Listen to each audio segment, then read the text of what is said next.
On l'aborde de manière sereine. Après, c'est une autre compétition, c'est tout simplement un autre match. Donc, on a la chance de pouvoir jouer 3 jours après, enfin 4 jours après avoir perdu contre Paris. Voilà, on a fait le bilan de ce match-là et très vite, on s'est projeté sur Madrid. Donc, après, on va se servir de ce qu'on n'a pas très bien fait contre Paris pour modifier les comportements individuels ou collectifs. Mais voilà, après, on a la chance de pouvoir jouer ce match-là. Il faut, comme je viens de le dire aux joueuses, il faut faire en sorte que à la fin de ce match, on soit en capacité de pouvoir lutter pour se qualifier pour euh, le deuxième match. Donc voilà, c'est un match important. On en a joué quelques-uns depuis quelques années, même si toutes les joueuses ne les ont pas joués. Euh, on aborde le match avec sérénité. Voilà, on a autant de chances que Madrid de passer. Justement, statistiquement, vous êtes devant, question de vélo, vous êtes quand même favorite par rapport à elle, ce match. Vous avez gagné un match nul, vous n'avez pas gagné un nous dans la compétition. Ouais.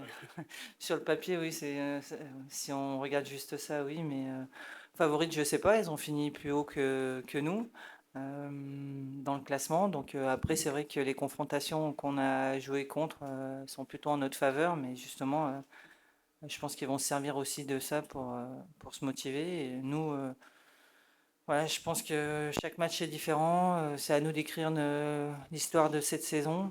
On les a déjà joués en poule. On sait à quoi s'attendre. C'est une équipe avec beaucoup d'individualité, mais aussi un bon collectif. Elles ont joué dernièrement contre Barcelone, elles ont perdu, mais à chaque fois, c'est des prestations très serrées qui se jouent à quelques détails. Donc voilà, je dirais pas qu'on a toutes les cartes en main, mais on sait à quoi s'attendre. Donc voilà, j'espère que, en tout cas, je souhaite que l'équipe réponde présente et qu'on soit capable de jouer sur le deuxième match notre qualif. Oui, bah, comme la coach l'a dit, c'est vrai que justement, il faut pas tomber dans ce piège-là de se dire on est en faveur sur les confrontations précédentes. On sait que là, c'est deux nouveaux matchs qu'on a la chance de pouvoir disputer. Et on sait que enfin, dans le foot, ça va vite et chaque match est différent des autres. Donc, effectivement, on va se servir de ce qu'on a fait précédemment pour bien aborder ce match-là. Mais on sait aussi qu'elles, justement, elles vont aussi s'attendre à une belle confrontation. Donc, ce sera à nous de répondre présente et d'être dans ce qu'on sait faire et dans notre projet de jeu. Bonjour, Zorine Clara, Bonjour. pour l'équipe.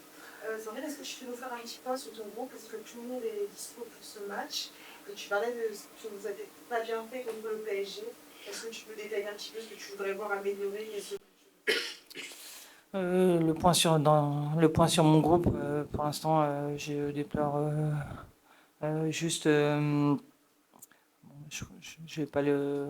Vous étiez là en tout cas sur les 15 premières minutes. Déjà, Davis n'est pas là. Elle a un décès dans sa famille, donc on l'a autorisée à rentrer aux États-Unis. Ensuite, tout le monde est disponible, à part Kenza Roche-Dufour et évidemment les blessés qu'on a depuis longtemps. Mais sinon, toutes les joueuses sont aptes et dispo. Après, ce que j'aimerais, en tout cas, voir de différent dans l'équipe, je ne vais pas tout dévoiler, mais je souhaite qu'on soit capable de répondre à un défi athlétique imposé par l'adversaire et qu'on soit capable, sur le plan technico-tactique, de répondre à ces problématiques-là. On a eu des difficultés à jouer sous pression face à PSG. Et voilà, elles n'ont pas eu non plus énormément d'occasions, mais nous ont imposé quelque chose qu'on n'a pas forcément réussi à on n'a pas, enfin voilà, on n'a pas trouvé les solutions pour répondre aux défis athlétiques.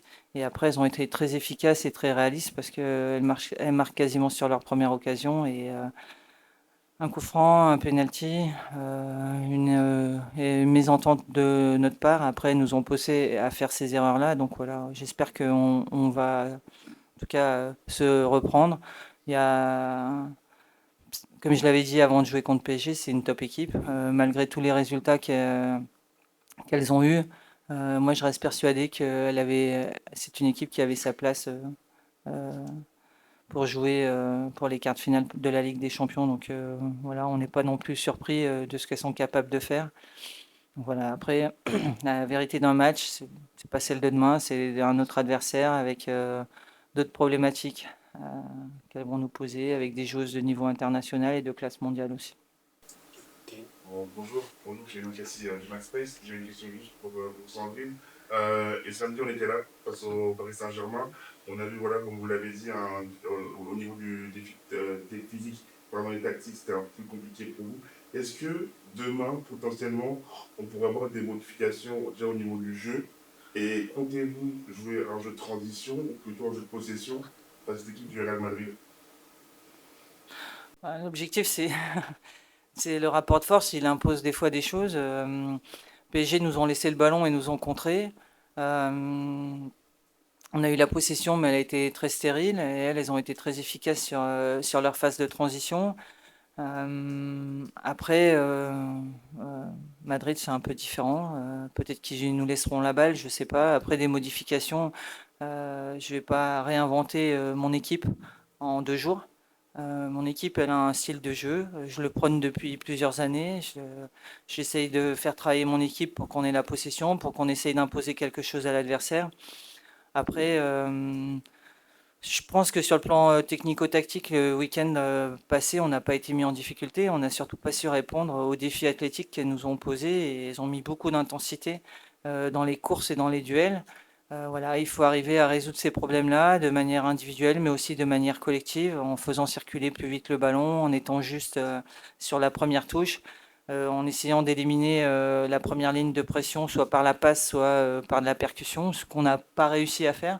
Après, c'est une équipe jeune qui a beaucoup moins d'expérience que toutes les équipes qu'on rencontre, donc c'est à la fois un avantage, une force, et de temps en temps, bah, c'est aussi ce qu'il faut qu'on travaille. Donc, je vais pas inventer du vécu et de l'expérience aux joueuses qui ont 20 ans.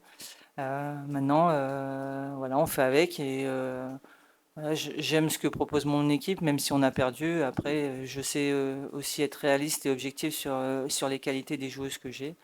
On va essayer de répondre collectivement aux problèmes que Real de Madrid va nous poser. Carval, une question plus par rapport à votre saison globalement. Vous jouez donc du coup à domicile, vous attendez quoi des supporters un petit peu mandat? Vous espérez quand même qu'il y ait des supporters de présents. On sait qu'il y avait pas trop de monde qui venait voir les matchs de football féminin en France ces derniers mois, années. C'est vrai que forcément on joue à domicile, donc on espère qu'il va y avoir un petit peu de monde qui va être présent au stade. Il y a 2 ans, on avait réussi à remplir Charletti. Là, je pense que ce ne sera pas forcément le cas, mais en tout cas, c'est vrai que nous, on aime quand il y a du monde qui nous supporte. Contre Barcelone, on avait réussi aussi à ramener du monde. Mais en tout cas, on espère que les supporters qui seront présents demain donneront de la voix et nous aideront à pousser. Et ouais, l'objectif du match de demain, c'est vraiment de rester dans la course pour avoir toute chance après au match retour. À votre avis, je reprends juste sur le fait que justement il y a de moins en moins de monde, enfin de moins en moins, il y a pas trop de monde, pardonnez-moi, en termes de spectateurs sur le football féminin. Vous avez une explication peut-être par rapport à ça? Moi, je dirais qu'au contraire, sur ces dernières années, il y a de plus en plus de monde qui vient. On le voit aussi avec les équipes qui ont été promues, que ce soit Lens, Nantes. Enfin, on voit que le foot féminin, il peut rassembler quand on met les moyens pour et quand on arrive à attirer du monde. On voit qu'il y a du monde qui vient de plus en plus supporter les matchs de football féminin. Une question pour vous, Clara, aussi, s'il vous plaît. C'est pour jouer ce genre de gros match demain que vous avez prolongé au Paris FC. Est-ce qu'il y a une excitation particulière pour vous personnellement et sur un plan collectif avant ce grand match? Et est-ce qu'on peut considérer que la saison de Paris FC est d'ores et déjà réussie en jouant les barrages, que ça vous enlève un tout petit poids et que vous devez lâcher les chevaux demain et tenter votre chance à fond? Forcément, à la veille d'une telle rencontre, on a toute hâte et on est effectivement toutes très excitées. On sait aussi qu'on s'est battu les mois précédents pour avoir la chance et l'opportunité de disputer cette rencontre. On avait pour objectif de faire partie des 12 meilleures équipes européennes. C'est ce qu'on a réussi à faire. Donc voilà, maintenant, c'est des matchs où effectivement on doit prendre du plaisir sur le terrain, tout ensemble, faire les efforts ensemble, parce qu'on sait que ça va être dur et vraiment faire preuve de solidarité et faire en sorte de montrer une belle image de notre équipe et du beau début de saison qu'on a réussi à faire. coach, également une question par rapport au foot féminin au global. Est-ce que vous estimez vous aussi qu'il y a une progression en termes de supporters, de moyens, de spectateurs? Est-ce que vous trouvez qu'il y a du mieux ou est-ce qu'il faut encore accentuer cet effort aussi bien médiatique que financier de la part des clubs et des sponsors et d'autres? Euh, Moi, je trouve qu'il y a une évolution. Après, force est de constater que les clubs qui performent, ou en tout cas qui attirent du monde, ont des services dédiés à la section féminine ou sur l'équipe féminine. Je vais prendre chez nous un club comme Nantes. Ils font beaucoup de communication. Ils attirent du monde. Il y a du monde qui vient au match. Si je prends un peu plus large et avec le niveau européen, une équipe comme Arsenal, elle a tout un service dédié à l'équipe féminine, au département féminin. Ils remplissent pas loin le stade de l'Emirates. Donc en fait, je pense que c'est... Alors évidemment, il y a un coût. Évidemment, peut-être que si on prend le coût que ça a avec les gains que ça a, bah, peut-être que, je sais pas, parce que là, c'est pas mon job. Et moi, je suis là pour entraîner, mais j'essaye de comprendre aussi l'écosystème dans lequel je travaille. Aux États-Unis, ils y arrivent. Après, en termes de, si je compare avec les garçons, parce qu'on compare toujours avec les garçons, avant de gagner, PSG a mis beaucoup d'argent. La performance, elle n'a pas forcément de prix. C'est des investissements sur le long terme. Au fur et à mesure, ben, peut-être qu'à travers l'image, à travers les revenus qu'ils ont, ils arrivent à, entre guillemets, à équilibrer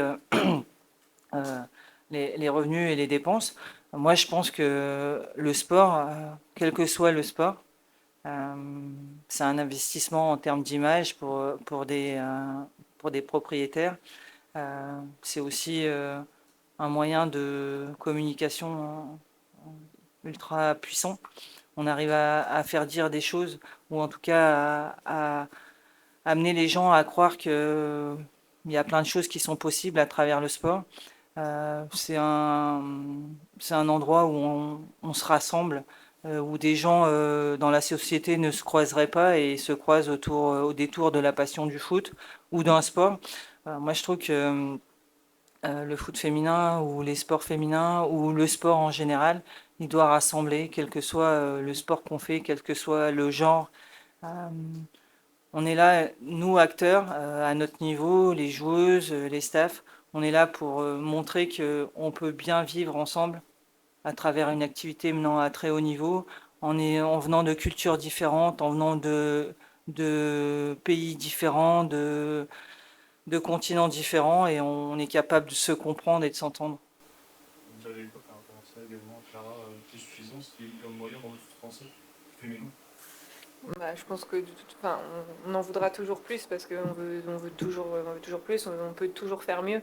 Mais en tout cas, sur ces dernières années, on voit qu'il y a de plus en plus de moyens qui sont mis en place. Nous, en tout cas, au Paris FC, on ressent vraiment ces aspects-là et c'est extrêmement positif pour le football féminin. Et nous, du coup, de par nos performances, pardon, on essaye aussi d'augmenter notre niveau chaque année et on voit qu'on arrive sur les années à confirmer ça, donc c'est une chose positive. Qu'est-ce que ça représente pour toutes les deux de jouer le Real Madrid? C'est assez... Féminin, c'est une équipe assez jeune, mais c'est un nom important et c'est sur le nom aussi qui fait progresser la discipline. On a vu récemment la Juve, puis en plus l'élection de Manchester. C'est important aussi pour le développement du foot féminin. Le Real de Madrid, ça parle à tout le monde, je pense. Enfin, il n'y a pas de... Sans équivoque, si vous demandez à quelques joueuses, j'ai une costaricienne, je pense Real de Madrid, elle connaît, elle peut vous dire tous les noms des joueurs. Donc évidemment, quand vous rencontrez ce club-là, du côté féminin, on s'attend à ce que ce soit un gros club. D'ailleurs, ils ont monté la structure il y a pas très... Enfin, ouais, il y a quand même un petit moment maintenant, mais là, ils ont attiré très vite des joueuses internationales. Une joueuse comme Caicedo, voilà, c'est un phénomène à l'international. Ils l'ont attiré et voilà, c'est un projet euh, important dans les acteurs du foot féminin européen. Et Voilà, enfin, il y a des clubs où c'est comme si vous dites le Barça, comme Arsenal, Manchester United, maintenant Manchester City, même chez les filles. Enfin voilà, c'est des grosses équipes. Le Bayern de Munich, enfin ça parle à tout le monde, je pense. C'est reconnu de partout dans le monde, même aux États-Unis. Le Real de Madrid, d'ailleurs, ils font des tournées dans tous ces pays-là. Donc à un moment, c'est que voilà, ils attirent. Voilà, ils ont un passé, ils ont une histoire, ils sont ultra performants. Ils ont 15 ou 16 Ligues des Champions, je sais plus, tellement ils en ont. Voilà, donc ça parle à tout le monde et ça fait rêver tout le monde. Ça y est. Oui, forcément, quand j'étais une petite fille, j'aurais rêvé jouer ces matchs-là. Et là, maintenant, j'ai la chance et l'opportunité d'être sur le terrain. Donc, forcément, c'est aussi pour ces matchs-là qu'on joue au foot. Mais on sait que ce qui nous donne l'opportunité de jouer ces matchs-là, c'est d'être performant en championnat. Donc, tous les matchs sont extrêmement importants. Mais en tout cas, quand on arrive à la veille d'une telle confrontation, je pense qu'on a toute hâte et on est toutes fières de pouvoir être sur le terrain, d'avoir la chance de jouer une telle rencontre. Johanna. Clara, Johanna Sang pour Instinct Foot. On parlait un peu plus tôt de la présence des supporters. Est-ce que vous avez un message à adresser aux supporters du Paris FC ou aux amoureux de football pour les inciter justement à venir au stade demain? Bah oui, ceux qui n'ont pas encore pris leur place, n'hésitez pas, il y a encore des places de disponibles, donc n'hésitez pas à venir voir une très belle rencontre de Ligue des Champions et j'espère que ceux qui seront présents donneront de la voix pour nous pousser.